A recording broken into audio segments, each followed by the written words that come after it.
നമസ്കാരം. May 3 world press freedom day ആയിരുന്നു. ലോക മാധ്യമ സ്വാതന്ത്ര്യ ദിനം. യുനെസ്കോയുടെ ആഭിമുഖ്യത്തിലാണ് ഈ ദിനാചരണം. ഇതിന് തൊട്ടു മുൻപാണ് റിപ്പോർട്ടേഴ്സ് വിത്തൗട്ട് ബോർഡേഴ്സ് എന്ന മാധ്യമ പ്രവർത്തകരുടെ ആഗോള സംഘടന വേൾഡ് പ്രസ് ഫ്രീഡം ഇൻഡെക്സ് പ്രസിദ്ധീകരിക്കുന്നത്. എല്ലാ രാജ്യങ്ങളിലെയും മാധ്യമ സ്വാതന്ത്ര്യത്തിന്റെ അളവിന്റെ പുതിയ സൂചികയിൽ ഇന്ത്യയുടെ സ്ഥാനം വീണ്ടും താഴുന്നു. ഇതിന്റെ പശ്ചാത്തലത്തിലാണ് ഡോക്ടർ സെബാസ്റ്റ്യൻ പോൾ ഈ ലക്കം മാധ്യമ വിചാരം അവതരിപ്പിക്കുന്നത്. മാധ്യമജാലകത്തിലേക്ക് സ്വാഗതം.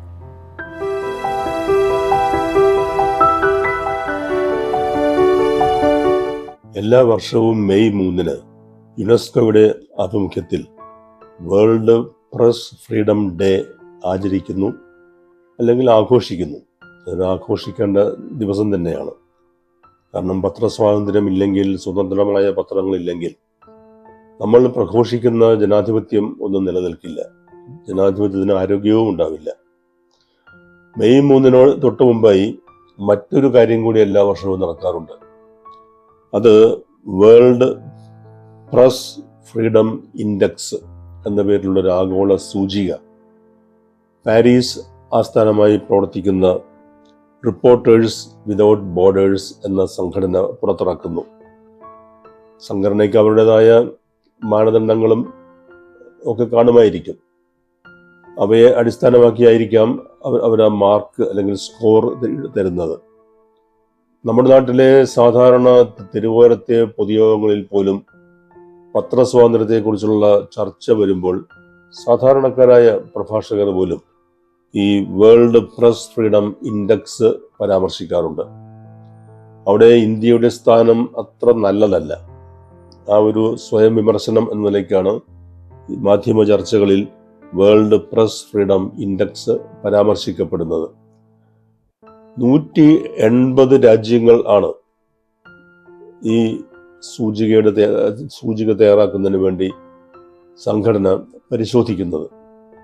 180 എന്ന് പറയുമ്പോൾ ഒരുപക്ഷെ അതിനപ്പുറത്തേക്ക് രാജ്യങ്ങളില്ലായിരിക്കാം, അല്ലെങ്കിൽ ഉള്ള രാജ്യങ്ങളിൽ പത്രങ്ങൾ ഇല്ലായിരിക്കാം. ഏതായാലും 180 രാജ്യങ്ങളുടെ ഈ പരിശോധനയിൽ ആ രാജ്യങ്ങളെ അടിസ്ഥാനമാക്കി തയ്യാറാക്കുന്ന ഈ ഇൻഡെക്സിൽ ഇന്ത്യയുടെ സ്ഥാനം അടുത്ത കാലത്ത് കുറച്ച് വർഷങ്ങൾക്ക് മുമ്പ് 148 അത്ര ആശാസ്യമായ ഒരു പൊസിഷൻ അല്ല. വെരി സീരിയസ്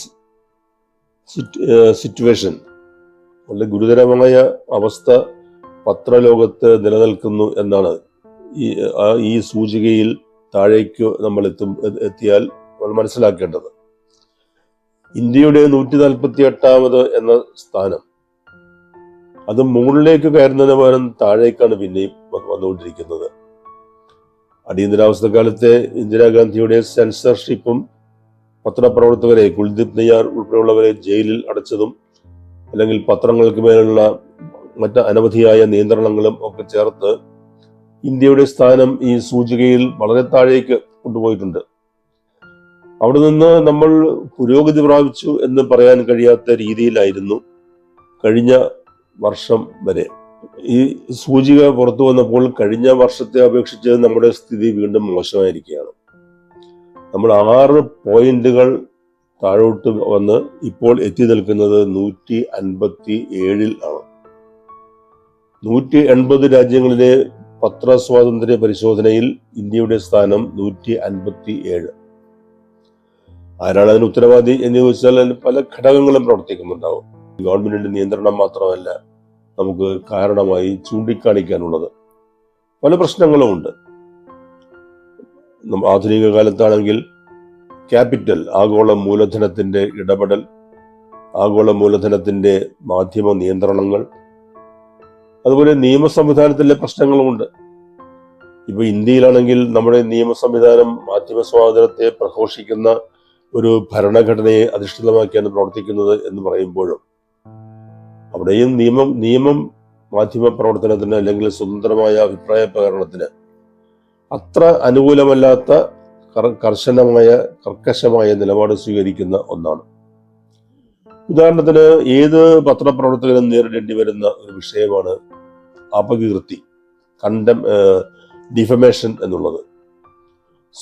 സ്വതന്ത്രമായി അഭിപ്രായം പറഞ്ഞാൽ ഒരു കേസ് ഉണ്ടാകും എന്ന കാര്യം ഉറപ്പാണ്. അവിടെ നിയമം ആരുടെ കൂടെയാണ്? നമ്മൾക്ക് വളരെ ഏറെക്കാലമായി പറയുന്ന ഒന്നുണ്ട്, ഈ ഡിഫമേഷൻ എന്നുള്ളത് ഒരു ക്രിമിനൽ കുറ്റമായി കണക്കാക്കാൻ പാടില്ല, അതൊരു സിവിൽ ലയബിലിറ്റി മാത്രമായി കണക്കാക്കണം. പുതിയ ക്രിമിനൽ നിയമസംഹിത വന്നപ്പോഴും അതിനൊരു മാറ്റവും വരുത്തിയിട്ടില്ല. അങ്ങനെയൊക്കെയുള്ള പല കാര്യങ്ങൾ. ഏത് ന്യായമായ വിമർശനവും അത് രാജ്യദ്രോഹമായി, സെഡിഷൻ ആയി കണക്കാക്കുന്ന ഒരു അവസ്ഥ, ഇതൊക്കെ ഏറെക്കാലമായി നമ്മുടെ നാട്ടിൽ നിലനിൽക്കുന്ന കാര്യങ്ങളാണ്. അതിനൊന്നും ഒരു മാറ്റവും വരുത്താൻ കഴിഞ്ഞിട്ടില്ല. അപ്പൊ ഇങ്ങനെ പല പരിഗണനകൾ വെച്ചുള്ള പരിശോധനയിലാണ് ഇൻഡെക്സിൽ, ആഗോള ഇൻഡെക്സിൽ സ്ഥാനം നിർണയിക്കുന്നത്. അതുകൊണ്ടാണ് ഇന്ത്യയുടെ സ്ഥാനം എന്ന് പറയുമ്പോൾ ഇന്ത്യ ലോകത്തിലെ ജനാധിപത്യത്തിന്റെ ശ്രേണിയിൽ 1ാം സ്ഥാനത്താണ് സംഖ്യാബലം കൊണ്ട്. മറ്റു രീതിയിലും നമ്മുടെ ജനാധിപത്യം, നമ്മുടെ തെരഞ്ഞെടുപ്പ്, നമ്മുടെ നീതിന്യായ സംവിധാനം എല്ലാം നമുക്ക് സന്തോഷം നൽകുന്ന, അഭിമാനം നൽകുന്ന ഒന്നാണെങ്കിലും ഈ പ്രസ് ഫ്രീഡം ഇൻഡെക്സിന്റെ കാര്യം വരുമ്പോൾ 180 നമ്മുടെ സ്ഥാനം ഇപ്പോൾ 157 താഴ്ന്നിരിക്കുന്നു. അപ്പോൾ ഈ 180ാമത്തെ സ്ഥാനം ഏറ്റവും താഴെ ആര് എന്ന് ചോദിച്ചാൽ അത് കഴിഞ്ഞ കൊല്ലം വരെ ഉത്തര കൊറിയ ആയിരുന്നു. അതിനാർക്കും അത്ഭുതം ഉണ്ടാവില്ല. ഇക്കൊല്ലം ഉത്തര കൊറിയയെ പിന്തള്ളിക്കൊണ്ട് എറിട്രിയ എന്ന രാജ്യം കടന്നു വന്നിരിക്കുന്നു. അവരാണിപ്പോൾ ഈ 180 ഏറ്റവും അവസാനത്തെ രാജ്യം. അങ്ങനെ പല കൗതുകങ്ങളും നമുക്ക് കാണിക്കാൻ കഴിയും. നമ്മൾ ഈ പത്രസ്വാതന്ത്ര്യം എന്നൊക്കെ പറയുമ്പോൾ ഒരു മാതൃകയായി എപ്പോഴും പറയുന്നത് അമേരിക്കയാണ്, യുണൈറ്റഡ് സ്റ്റേറ്റ്സ്. അമേരിക്കയുടെ ഭരണഘടന, പ്രസ് ഫ്രീഡം, നിയന്ത്രണങ്ങൾ അനുവദിക്കാത്ത അമേരിക്കൻ ഭരണഘടന, പത്രസ്വാതന്ത്ര്യ വിഷയത്തിൽ അമേരിക്കൻ സുപ്രീം കോടതി നൽകിയിട്ടുള്ള നിരവധിയായ വിധിന്യായങ്ങൾ, ഇതെല്ലാം ഉണ്ടെങ്കിലും അമേരിക്കയ്ക്ക് ഈ ഇൻഡെക്സിൽ കിട്ടിയിരിക്കുന്ന സ്ഥാനം 64. അപ്പോൾ പിന്നെ 1ാം സ്ഥാനം ആര് എന്ന് ചോദ്യം ഉണ്ടാകും. കഴിഞ്ഞ 10 വർഷമായി ഈ ഇൻഡെക്സിൽ 1ാം സ്ഥാനത്ത് നിൽക്കുന്നത് നോർവേ എന്ന സ്കാൻഡിനേവിയൻ രാജ്യമാണ്. ഞാൻ ഈയിടെ സന്ദർശിച്ച ഒരു രാജ്യമാണ് വിയറ്റ്നാം. വിയറ്റ്നാമിലെ പത്രങ്ങളുടെ അവസ്ഥ അന്വേഷിച്ചപ്പോൾ അവിടെ സ്വകാര്യ മേഖലയിൽ നമ്മുടെ നാട്ടിലേക്ക് ഉള്ളതുപോലെ പത്രങ്ങൾ അനുവദിച്ചിട്ടില്ല. അവിടെ ഭരണകൂടത്തിന് ഒരു പത്രമുണ്ട്, കമ്മ്യൂണിസ്റ്റ് പാർട്ടിക്കും ഒരു പത്രമുണ്ട്. ലോകത്തിലെ 5 കമ്മ്യൂണിസ്റ്റ് രാജ്യങ്ങളിൽ ഒന്നാണ്, അവശേഷിക്കുന്ന 5 കമ്മ്യൂണിസ്റ്റ് രാജ്യങ്ങളിൽ ഒന്നാണ് വിയറ്റ്നാം. ആ വിയറ്റ്നാമിൽ പത്രസ്വാതന്ത്ര്യത്തിന്റെ ഈ സൂചികയിൽ അവർക്ക് കിട്ടിയിരിക്കുന്ന സ്ഥാനം 174. ഓർക്കുക, ആകെ 180 ഉള്ളൂ, അതിൽ 174. സെൻസർഷിപ്പ്, കടുത്ത സെൻസർഷിപ്പിന് അവിടെ സർക്കാർ പത്രങ്ങളും പാർട്ടി പത്രവും മാത്രമുള്ള ഒരു ഇടമായിരുന്നിട്ടും ആ സെൻസർഷിപ്പ് അവിടെ ഏർപ്പെടുത്തിയിട്ടുണ്ട്. അതിന്റെ പേരിലാണ് ഈ റേറ്റിംഗിൽ വിയറ്റ്നാം ഏറെ താഴേക്ക് പോയത്. അപ്പോൾ ഇതെല്ലാം നമ്മൾ ഇതൊക്കെ ഓരോ വിഷയത്തിലുമുള്ള മാനദണ്ഡങ്ങൾക്കൊക്കെ വ്യത്യാസം വരും. നമ്മൾ മാർക്കിടുന്നത് പോലെ ആകണമെന്നില്ല മറ്റുള്ളവർ മാർക്കിടുന്നത്. പക്ഷെ എങ്ങനെയാണെങ്കിലും ഇതൊക്കെ ഒരു പരിശോധിക്കേണ്ട വിഷയമാണ്. ആരുടെയെങ്കിലും ഒക്കെ ശ്രദ്ധയിൽ ഇത് പെടുന്നുണ്ട്, അവരിത് അന്വേഷിക്കുന്നുണ്ട്, പരിശോധിക്കുന്നുണ്ട്, അതിന്റെ അടിസ്ഥാനത്തിൽ ചില റിപ്പോർട്ടുകളൊക്കെ തയ്യാറാക്കുന്നുണ്ട്. അത് സ്വാഗതാർഹമായ കാര്യം തന്നെയാണ്. ഇന്ത്യയെ സംബന്ധിച്ച് എൻ്റെ അഭിപ്രായത്തിൽ ഈ 157 എന്നത് അത്ര ന്യായമായ ഒരു സംഖ്യ ആണ് എന്ന് ഞാൻ കരുതുന്നില്ല. കാരണം എന്തെല്ലാം പറഞ്ഞാലും നമ്മളെന്തെല്ലാം വിമർശിച്ചാലും നമ്മുടെ മാധ്യമരംഗം അത്ര കർശനമായ സർക്കാർ നിയന്ത്രണത്തിലോ അല്ലെങ്കിൽ മൂലധന നിയന്ത്രണത്തിലോ വിധേയമാണ് എന്ന് ഞാൻ കരുതുന്നില്ല. പോരായ്മകളുണ്ട്, ന്യൂനതകളുണ്ട്, ഒഴിവാക്കപ്പെടേണ്ടതായ നിയന്ത്രണങ്ങളുണ്ട്. ഇതെല്ലാം ശരി തന്നെയാണ്. നമ്മൾ അതിനുവേണ്ടി ഫൈറ്റ് ചെയ്യുന്ന, പൊരുതുന്ന, നമ്മുടെ സ്വാതന്ത്ര്യത്തിന് വേണ്ടി നമ്മൾ പൊരുതി നേടിയെടുത്ത സ്വാതന്ത്ര്യം അത് നിലനിർത്താനും വായനക്കാരും പത്ര പ്രവർത്തകരും എല്ലാം ഉത്സുകരായിരിക്കുന്ന കാഴ്ചയാണ് നമ്മൾ കാണുന്നത്. എങ്കിലും ഈ വേൾഡ് പ്രസ് ഫ്രീഡം ഇൻഡെക്സ്, അതിനെ ഞാൻ പൂർണ്ണമായും തള്ളിക്കളയുന്നില്ല. അത്തരം പരിശോധനകൾ നമുക്ക് ആവശ്യമാണ്. ആ വാർഷിക പരിശോധനയിൽ ഇന്ത്യയുടെ സ്ഥാനം കഴിഞ്ഞ വർഷത്തേക്കാൾ 6 പോയിന്റ് താഴേക്ക് വന്ന് ഇപ്പോൾ 180-ൽ 157 ആയി നിൽക്കുന്നു എന്നത് അത്ര സന്തോഷമുളവാക്കുന്ന കാര്യമല്ല എന്ന് മാത്രം പറയുന്നു. മാധ്യമജാലകത്തിൽ ഇനി മൈ സ്റ്റോറി എന്ന പങ്ക്തിയാണ്. മുതിർന്ന മാധ്യമ പ്രവർത്തകർ അവരുടെ മാധ്യമ ജീവിതം ഇവിടെ നമ്മളോട് പങ്കുവെക്കുന്നു. കാണാം.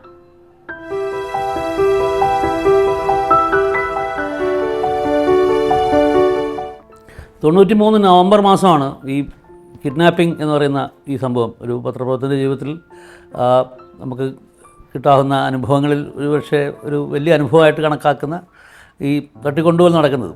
അതായത് 90കളുടെ തുടക്കം മുതൽ തന്നെ ഞാൻ കാശ്മീർ കവർ ചെയ്യുന്നുണ്ട്. 80കളുടെ മധ്യകാലത്താണ് ആദ്യമായിട്ട് കാശ്മീർ പോകുന്നത്. അപ്പം അവിടെ ഈ തീവ്രവാദത്തിൻ്റെ പല രൂപങ്ങളും പിന്നെ കാണുകയും സൈനിക നടപടികളെ കവർ ചെയ്യുകയും ഒക്കെ ചെയ്തിട്ടുള്ള ഒരു കാര്യമുണ്ടായിരുന്നു. അപ്പോൾ ഈ തീവ്രവാദി സംഘടനകളുമായിട്ടൊക്കെ അവരുടെ നിലപാടുകൾ അറിയാൻ വേണ്ടി അവർ പലപ്പോഴും നമ്മളെ അവരുടെ സങ്കേതങ്ങളിൽ കൊണ്ടുപോകും. അങ്ങനെയുള്ള കുറേ കാര്യങ്ങളൊക്കെ ഉണ്ട്. അപ്പം ഈ അൽ ജിഹാദ് മുജാഹിദ്ദീൻ എന്നൊരു പുതിയ ഗ്രൂപ്പ് ഈ 92-93 വർഷങ്ങളിലായിട്ട് വളരെ സജീവമായിട്ട് അവർ കുറച്ച് ഇമ്പോർട്ടൻ്റ് ആയിട്ടുള്ള കുറേ സ്ട്രൈക്സ്, അങ്ങനെയാണ് ടെററിസ്റ്റുകളുടെ ഭാഷയിൽ പറയുക, അവർ പ്രധാനപ്പെട്ട കുറച്ച് സ്ട്രൈക്സ് നടത്തി. അത് പിന്നെ വലിയ മാധ്യമ ശ്രദ്ധയിലൊക്കെ വന്നു. അപ്പോൾ അതിൻ്റെ ആ ഗ്രൂപ്പിൻ്റെ ഒരു പ്രത്യേകത എന്ന് വെച്ചാൽ അത് ഈ അഭ്യസ്തവിദ്യരായിട്ടുള്ള ഒരു ഡോക്ടറായിരുന്നു ആ ഗ്രൂപ്പിൻ്റെ ഏറ്റവും വലിയ തലവൻ. അങ്ങനെ അഭ്യസ്തവിദ്യരായിട്ടുള്ള കുറേ ചെറുപ്പക്കാരോട് ഉണ്ടാക്കിയിട്ടുള്ള ഒരു ടെററിസ്റ്റ് ഗ്രൂപ്പായിരുന്നു അത്. അപ്പോൾ അതിൻ്റെ ആൾക്കാരൊക്കെ ബന്ധപ്പെട്ടു കാശ്മീരിൽ പോയിട്ട്. അപ്പം അത് കഴിഞ്ഞ ഒരു ദിവസം അവർ പിന്നെ ശ്രീനഗറിൽ തന്നെ പുറത്തേക്ക് കാടുകളിലേക്ക് കൊണ്ടുപോയി കണ്ണൊക്കെ കെട്ടിയാണ് കൊണ്ടുപോകുന്നത്. അങ്ങനെ കൊണ്ടുപോയി അവരെ അതിൻ്റെ നേതാക്കന്മാരെയൊക്കെ ഇൻ്റർവ്യൂ ഒക്കെ ചെയ്തു. എന്നിട്ട് തിരിച്ചു വന്നു രാത്രി വന്നു. പിറ്റേ ദിവസം ഉച്ചയ്ക്ക് ശ്രീനഗർ സെക്രട്ടേറിയറ്റിലൊരു 1-2 ഉദ്യോഗസ്ഥന്മാരെ കാണാൻ വേണ്ടി പോയതാണ്. അവിടുന്ന് പുറത്തിറങ്ങിയപ്പോൾ പെട്ടെന്ന് പിറകിൽ 2 ആൾക്കാരെ ഒന്ന് പിടിച്ചു. എന്നിട്ട് അരയിലൊരു സാധനം ഇങ്ങനെ വെച്ചു. അപ്പോൾ പിസ്റ്റളാണ്, നല്ല തണുത്ത ഒരു ഫീലിംഗാണ് പിസ്റ്റളിന്. അപ്പം ഹിന്ദിയിലെ തെറി വിളിച്ചുകൊണ്ടാണ് ഹറാം സാദെ പോലീസ് കാ ഏജൻറ്റ് ഹേ എന്ന് പറഞ്ഞ് ചുപ്ചാപ്പ് ഹമാരെ സാത്ത് ആജാവോ എന്ന് പറഞ്ഞ് ഇങ്ങനെ കൂട്ടിക്കൊണ്ടുപോയി ഒരു മാരുതി ഓമ്നി വാനിൽ എന്നെ തട്ടിയിട്ടു. എന്നിട്ട് അവർ പിന്നെ എന്നെ അത് നിലത്താണ്, വാനിൻ്റെ താഴെയാണ് എടുത്ത് അവർ 2 പിന്നെ ബലമായിട്ട് പിടിച്ചിട്ട്. ഞാനൊന്നും റെസിസ്റ്റ് ചെയ്യാൻ പോയിട്ട് കാര്യമില്ല, നമുക്കറിയാം. അങ്ങനെ ഈ ശ്രീനഗറിൽ ഡൗൺ ടൗൺ എന്ന് പറഞ്ഞ ഏരിയ ഈ മിലിറ്റൻസിൻ്റെ ഒക്കെ ഒരുപാട് സംഘടനകളുടെ പ്രധാനപ്പെട്ട ഒരു കേന്ദ്രമാണ്. അവിടെ ഒരു ചെറിയ ഒരു മുറിയിലേക്ക് എന്നെ കൂട്ടിക്കൊണ്ടുപോയി അവിടെ തള്ളിയിട്ടു. ആദ്യം ഒരു 2 ഇടിയൊക്കെ തന്നു. എന്നിട്ട് പറഞ്ഞു, അപ്പോൾ സംഭവിച്ചെന്താ വെച്ചാൽ ഞാൻ ഈ രാത്രി അവിടെ നിന്ന് തിരിച്ചു വന്ന ശേഷം ഈ സംഗീതത്തിൽ നിന്ന് അവർ അകമ്പടി സേവിച്ച് എന്നെ പിന്നെ ശ്രീനഗർ വരെ കൊണ്ടുവന്ന ശേഷം അന്ന് രാത്രി പുലർച്ചെ ആകുമ്പോഴേക്ക് അവിടെ അർദ്ധസൈനിക ഫോഴ്സസിൻ്റെ ഒരു റെയ്ഡ് അവിടെ നടന്നു. CRPF-ഉം BSF ഒക്കെ കൂടെയുള്ള ഒരു ജോയിൻ്റ് ഓപ്പറേഷനായിരുന്നു. അപ്പം അവർ സംശയിച്ചു ഇത് ഞാൻ കൊടുത്തിട്ടുള്ള ഇൻഫർമേഷൻ്റെ അടിസ്ഥാനത്തിലാണ് പിന്നെ ഈ റെയ്ഡ് നടന്നത്. അങ്ങനെ അപ്പം ഞാനത് തന്നെ അവിടെ ഈ ഡൗൺ ടൗണിൽ തട്ടിക്കൊണ്ടുപോയ സമയത്ത് അവിടെ ഈ മുറിയിലിട്ടപ്പം ഇടിയൊക്കെ തന്നു. ഞാൻ കൊണ്ടു. ഞാൻ പറഞ്ഞു, ഞാൻ ഇതിലൊന്നും ഉത്തരവാദിത്തം ഞാൻ ചെയ്തിട്ടില്ല. നിങ്ങൾക്ക് പോലീസിൽ നിങ്ങളുടേതായിട്ടുള്ള സോഴ്സസ് ഉണ്ടാകുമല്ലോ, അപ്പോൾ അത് വെച്ച് നിങ്ങളൊന്ന് അന്വേഷിക്കൂ. എന്നിട്ട് അത് അന്വേഷിച്ചിട്ട് നിങ്ങൾ പിന്നെ എന്താ നിങ്ങൾക്ക് കിട്ടുന്ന ഇതെന്ന് വെച്ചാൽ നിങ്ങളതിൻ്റെ യുക്തം പോലെ ചെയ്തോളൂ. പക്ഷേ നിങ്ങൾ ആദ്യം ഇത് അന്വേഷിക്കണം, എന്തായാലും അന്വേഷിച്ചിട്ട് മാത്രമേ നിങ്ങൾ എന്നെ എന്തെങ്കിലും രീതിയിൽ കൈകാര്യം ചെയ്യാൻ പാടുള്ളൂ എന്ന് പറഞ്ഞു. അങ്ങനെ അവർ ശരി എന്ന് പറഞ്ഞാൽ അവരെന്തായാലും നമ്മളെ അവിടെ ബന്ധനസ്ഥനാക്കി വെച്ച് കൈയും കാലൊന്നും കിട്ടിയൊന്നുമില്ല. അവിടെ ഒരു മുറിയിൽ കുറേ നേരം ഒറ്റയ്ക്കായിരുന്നു. പിന്നെ ഉച്ചഭക്ഷണത്തിൻ്റെ സമയമായപ്പോൾ ഒരു ഉച്ചഭക്ഷണം തന്നു. പിന്നെ ചായയുടെ സമയമാകുമ്പോഴേക്കും ചായ തന്നു. അപ്പം അങ്ങനെ ഈ കുറച്ച് ചെറുപ്പക്കാരനെല്ലാവരും അപ്പോൾ അവരോട് ഇങ്ങനെ സംസാരിച്ചുകൊണ്ടിരിക്കുന്നു. അപ്പം എൻ്റെ വൈഫ് ആ സമയത്ത് ഏതാണ്ട് 7 മാസം ഗർഭിണിയാണ്.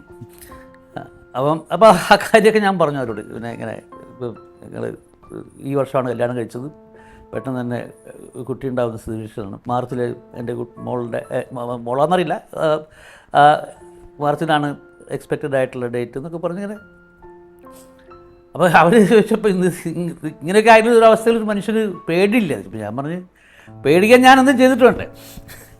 അപ്പോൾ അങ്ങനെ സംഭാഷണമൊക്കെ നടത്തിക്കൊണ്ടിരിക്കുന്നു, ഇങ്ങനെ ഈ വീട്ടിലെ കാര്യങ്ങളൊക്കെ പറയുന്നു. അങ്ങനെ ഒരു ഈ സ്റ്റോക്ക്ഹോം സിൻഡ്രോം എന്ന് പറയുന്നത് നമ്മൾ ശരിക്കും അനുഭവിക്കുന്നൊരു അവസ്ഥയാണ്. എന്ന് വെച്ചാൽ പിന്നെ നമ്മൾ കുറച്ച് കഴിയുമ്പോഴേക്ക് പിന്നെ മനുഷ്യരായിട്ടുള്ള മറ്റുള്ളതാണ് ഇടപെടുന്നത്, അല്ലാതെ വേറെ കാര്യങ്ങളൊന്നുമില്ല. അപ്പോൾ അത് കഴിഞ്ഞൊരു 6-6:30 മണിയായപ്പോഴേക്ക് അവർക്ക് വിവരം കിട്ടി, പിന്നെ എനിക്കിതിൽ പങ്കൊന്നുമില്ല, ഞാൻ ഒറ്റ കൊടുത്തിട്ടല്ല ഈ സംഭവം ഉണ്ടായത്. അങ്ങനെ അവർ തിരിച്ചു വിട്ടു തന്നെ, അവർ കൊണ്ടുവന്ന പോലെ തന്നെ എന്നെ തിരിച്ചു വിട്ടു. പക്ഷേ ആരോടും ഈ കാര്യം അത് സ്വാഭാവികമായിട്ടുള്ളൊരു കരാറാണല്ലോ, ഇത് അങ്ങോട്ടും ഇങ്ങോട്ടും പുറത്ത് ആരോടും പറയാൻ പാടില്ല. ഞാനിതിനെപ്പറ്റി എഴുതുന്നതിന് ഒരുപാട് വർഷങ്ങൾക്ക് ശേഷമാണ്. എന്താ വെച്ചാൽ ആ സമയത്തൊന്നും എഴുതാൻ പറ്റുമെന്നില്ലല്ലോ, അത് വലിയ ഒരു കോംപ്രമൈസ് ചെയ്തിട്ടുണ്ട്. ഞാനത് എത്രയോ വർഷങ്ങൾക്ക് ശേഷമാണ് പിന്നെ ഒരു കുറിപ്പ് എഴുതുന്ന സമയത്താണ് ഇങ്ങനെ ഒരു സാധനം ഞാൻ എഴുതുന്നത്. അതിൻ്റെ ഒരു വലിയ രസകരമായൊരു കഥ, അതിൻ്റെ തുടർക്കഥ ഉണ്ടായിരുന്നു. അതായത് എൻ്റെ ഒരു ഡയറി ഉണ്ടായിരുന്നു. ഞാൻ ആ സമയത്ത് അന്നിപ്പോൾ നമ്മൾക്ക് ഈ സെൽഫോണൊന്നും ഇല്ലാത്ത സമയമാണല്ലോ, അപ്പം നമ്പറുകളൊക്കെ എഴുതി വെച്ചിട്ടുള്ള ഒരു ഡയറി ഉണ്ട്. അപ്പോൾ ഞാൻ നമ്പർ എഴുതുമ്പോൾ ഇപ്പോൾ 3 നിറത്തിലാണ് എഴുതുന്നത്. ആദ്യത്തെ വരി നീലമഷി, രണ്ടാമത്തെ വഴി ചുവപ്പ്, മൂന്നാമത്തെ കറുപ്പ്, നാലാമത്തെ പച്ച, അങ്ങനെ 3-4 നിറങ്ങളിലാണ് എഴുതിയിട്ട് നമ്പറുകൾ പെട്ടെന്ന് കാണാൻ വേണ്ടിയിട്ടുള്ള സൗകര്യത്തിന് വേണ്ടിയിട്ട്. അപ്പോൾ ഈ റെയ്ഡ് അന്ന് നടന്ന സമയത്ത് ഇത് എൻ്റെ ഒരു കഷ്ടകാലം അല്ലെങ്കിൽ ഒരു അത്ഭുതകരമായ സംഭവം എന്ന് വെച്ചാൽ ഈ നോട്ട്ബുക്ക് ഞാൻ അവിടെ മറന്നുപോയിരുന്നു. ഈ അൽ ജിഹാദിന് കേന്ദ്രത്തിൽ ഇവരെ ഇൻ്റർവ്യൂ ഞാൻ പോയ സ്ഥലത്ത് ഞാൻ ഈ നോട്ട്ബുക്ക് അവിടെ മറന്നുപോയി. അപ്പോൾ അന്ന് റെയ്ഡ് നടത്തുന്ന സംഘത്തിൽ ഉള്ള ഒരു പട്ടാളക്കാരന്, ഒരു സൈനികന്, ഒരു CRPF ജീവനക്കാരന്, പട്ടാളക്കാരന് അയാൾക്ക് കിട്ടി. അപ്പോൾ ഞാൻ മലയാളത്തിലും ഇംഗ്ലീഷിലും ഈ വെങ്കടേഷ് രാമകൃഷ്ണൻ എന്ന് എഴുതിയിട്ടുണ്ട് ആദ്യത്തെ പേജിൽ. അപ്പം ഞാനിത് നഷ്ടപ്പെട്ടു, ഞാനിത് ഇവിടെയാണ് നഷ്ടപ്പെട്ടെന്ന് എനിക്ക് അറിഞ്ഞുകൂടാ. ഞാൻ നഷ്ടപ്പെട്ടു എന്ന് വിചാരിച്ചു, ഇതെല്ലാം പോയി, ആ നോട്ട്ബുക്ക് പോയി എന്ന് വെച്ചാൽ അങ്ങനെ ഇരിക്കുകയായിരുന്നു. കുറേ വർഷങ്ങൾക്ക് ശേഷം, കുറേ വർഷങ്ങൾ എന്ന് വെച്ചാൽ 2004 അവസാനം എന്നുവെച്ചാൽ ഈ സംഭവം കഴിഞ്ഞ് 11 വർഷത്തിന് ശേഷം ഞാൻ ഏഷ്യാനെറ്റിൽ പിന്നെ ഡൽഹി സ്റ്റുഡിയോയിൽ ഒരു പരിപാടിക്ക് ഞാൻ പോയിട്ട് അതിൽ പങ്കെടുത്ത് പുറത്തിറങ്ങി. അപ്പോൾ അതിൽ പരിചയപ്പെടുത്തുന്നുണ്ട്, വെങ്കടേഷ് രാമകൃഷ്ണൻ എന്നൊക്കെ പരിചയപ്പെടുന്നു. അപ്പോൾ അപ്പോഴേക്ക് സെൽഫോണൊക്കെ വന്നല്ലോ. അപ്പോൾ ഇയാൾ ഈ പ്രോഗ്രാം കാണുന്നുണ്ട്. ഇയാൾ ഡൽഹിയിൽ മറ്റേ ആർക്കേപുരത്ത് ഇരുന്നിട്ട് ഇയാൾ ഈ പ്രോഗ്രാം കാണുന്നുണ്ട്, ഈ പട്ടാളക്കാരൻ. എന്നിട്ട് അയാൾ അപ്പോൾ തന്നെ ഏഷ്യാനെറ്റിൻ്റെ ഓഫീസിൽ വിളിച്ചു, എൻ്റെ നമ്പർ എടുത്തു. എന്നിട്ട് ഈ പ്രോഗ്രാം കഴിഞ്ഞൊരു 15 മിനിറ്റ് കഴിയുമ്പോഴേക്കും അയാൾ എന്നെ ഫോണിൽ വിളിക്കുന്നു.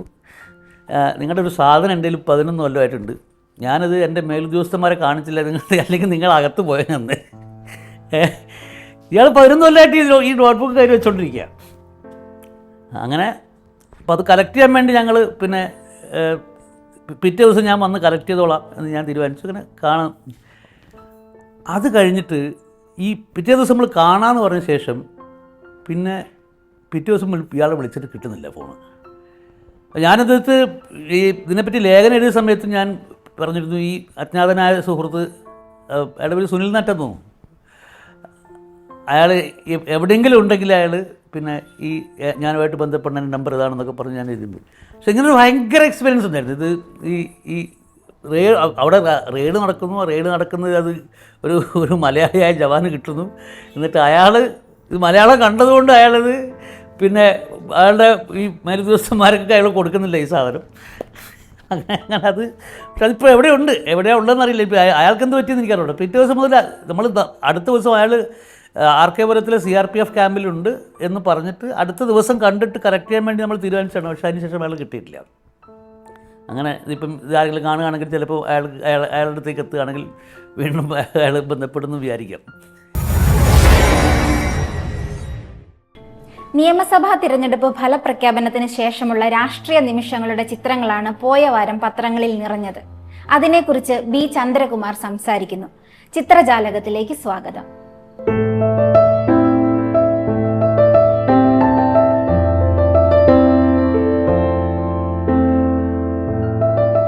ൂറ്റി സീറ്റുകൾ നേടി ഐക്യജനാധിപത്യ മുന്നണി കേരള ഭരണം പിടിച്ചു. അതിൻ്റെ ആഹ്ലാദ പ്രകടനമാണ് മിക്ക പത്രത്തിൻ്റെയും 1-ാം പേജുകളിൽ കണ്ടത്.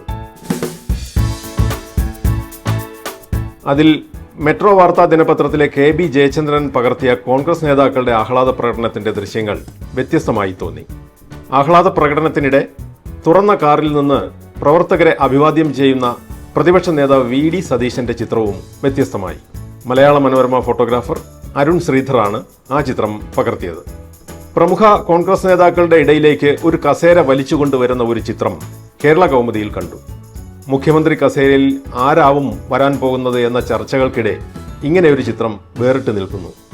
കേരള കൗമുദി ഫോട്ടോഗ്രാഫർ അജയ് മധുവാണ് ആ ചിത്രം ക്യാമറയിൽ പകർത്തിയത്. മുൻ പ്രതിപക്ഷ നേതാവ് രമേശ് ചെന്നിത്തലയുമായി ആഹ്ലാദം പങ്കുവയ്ക്കുന്ന ഇപ്പോഴത്തെ പ്രതിപക്ഷ നേതാവ് വി ഡി സതീശന്റെ ചിത്രം മാതൃഭൂമിയുടെ 1-ാം പേജിൽ കണ്ടു. നമ്മളല്ലാതെ മറ്റാര് എന്ന അടിക്കുറിപ്പോടെ വന്ന ചിത്രം ബി മുരളീകൃഷ്ണനാണ് ക്യാമറയിൽ പകർത്തിയത്. ഇടതുമുന്നണിക്ക് ഹാട്രിക് വിജയം നേടാനായില്ല. അവർക്ക് അധികാരമൊഴിയേണ്ടി വന്നു. 10 വർഷം തുടർഭരണം നേടിയ ചരിത്ര നേട്ടവുമായി പടിയിറങ്ങുന്ന മുഖ്യമന്ത്രി പിണറായി വിജയന്റെ ഒരു ചിത്രം മനോരമയിൽ കണ്ടു. തികച്ചും വേറിട്ട ആ കാഴ്ച ക്യാമറയിൽ പകർത്തിയത് മലയാള മനോരമയുടെ ഫോട്ടോഗ്രാഫറും കേരള മീഡിയ അക്കാദമിയുടെ മുൻ ഫോട്ടോ ജേർണലിസം വിദ്യാർത്ഥിനിയുമായ ശ്രീലക്ഷ്മി ശിവദാസാണ്. സംസ്ഥാനത്തെ തിരഞ്ഞെടുപ്പ് ഫലപ്രഖ്യാപനവുമായി ബന്ധപ്പെട്ട വാർത്തകളിലെ ഭാഷാ ശൈലിയെക്കുറിച്ചാണ് വാക്കിലെ ശരിയിൽ SD പ്രിൻസ് പറയുന്നത്.